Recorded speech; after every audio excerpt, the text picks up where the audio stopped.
बलांगीर पौर परिषद पक्षर सहरवासी आउ एक पदक्षेप नि पौर परिषद कार्यालय परिसर में 4टी मशामुक्त जान और गोटे पशु उद्धार जानर शुभ उद्घाटन कराई। पौर परिषद अध्यक्षा श्रीमती लिका साहू यह जानगुड़िकर शुभ उद्घाटन करते। अवसर में बलांगीर पौर परिषद कार्यनिर्वाही अधिकारी समेत बहु काउंसिलर उपस्थित थिबा जनापड़ी।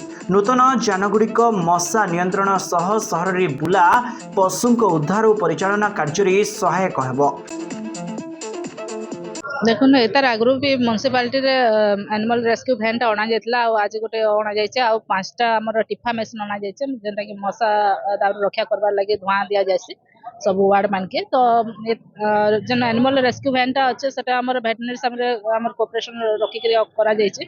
आ एटा हमर कर्तव्य फाउंडेशन के दिया जाउचे। हमर कान्हा बाबू तार सब बुझा बुझी करबे आ तांको फोन करके समस्त हमर पब्लिक तमने भैन टा मगै पारबे जेने जदि भी जेन एनिमल पड़ी जाइए ट्रेन रे कि काना असुविधा अच्छे ताहले हमर गोटे टोल फ्री नंबर अच्छे से नंबर के फोन करके आपण माने जानि पारबे।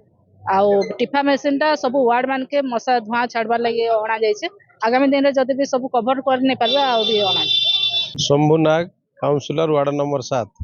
आज बलांगीर म्युनिसिपालिटी तरफ रू 2 प्रकार जान उद्घाटन है। गोटे है माने एनिमल रेस्क्यू जेनटा कि गाई गोरु है कि कुकुर है कौन सी जगह दुर्घटना घटला पर से जेन चिकित्सा असुविधा है माने सही भेन रे रेस्क्यू करी आनिकरी आमर सीडीपीओ ऑफिस के आनिकरी सेन तार ट्रीटमेंट गोटे व्यवस्था करा जिबार लगी इटा गोटे सुंदर पदक्षेप बलांगीर म्युनिसिपालिटी आड़ू।